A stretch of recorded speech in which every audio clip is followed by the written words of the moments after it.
подписал указ о проекте «Мы – будущее России», исходя из того, что мы в школах нашей республики должны воспитывать не просто хороших ребят с хорошими знаниями, да, мы должны воспитывать настоящих патриотов. И, конечно же, мы должны понимать, что сегодня мир меняется, старинными, скажем так, подходами этот вопрос уже не решить. Мы должны применять современные технологии, цифровые технологии. Мы понимаем, что мы живем уже в цифровом пространстве. Вместе с тем, конечно же, опора должна быть на наши фундаментальные ценности, одной из которых, конечно же, является патриотизм. Патриотизм о нашей родине, о нашей великой России. И с этой точки зрения, конечно же, я всегда думал, почему в школах Якутии, в школах вообще нашей страны мы не исполняем гимн нашей великой страны. Почему в Америке поют, почему в Турции поют, в Индии поют, в Казахстане поют, а у нас нет. И я решил такой проект выдвинуть с сегодняшнего дня во всех школах и города Якутска, и всей республики Саха-Якутия. С утра в школах исполняется гимн России.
Я сегодня пел вместе с детьми, знаете, такое волнующее чувство. Я видел, как в этих детях просто появляется в глазах чувство гордости за нашу великую страну.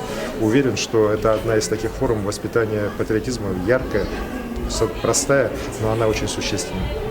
Мы, преподаватели, чувствуем, что надо было еще какое-то весомое решение по гражданско-патриотическому воспитанию детей, хотя оно ведется во всех школах и ведется на достойном уровне, но исполнение гимна России – это великое дело, это дорогого стоит, дорогого духовного стоит.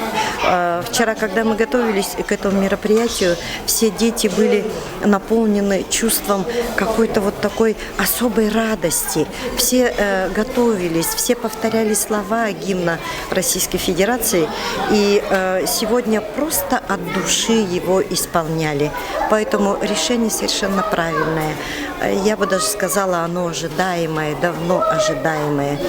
Поэтому будем теперь каждое утро гимн исполнять. Дети готовы, преподаватели готовы. Пусть в наших детях, во всех детях России будет еще больше духовности, гражданственности, патриотизма. И способствовать этому, безусловно, будет гимн. В выпуске моего указа получил сотни разных откликов в своих социальных сетях.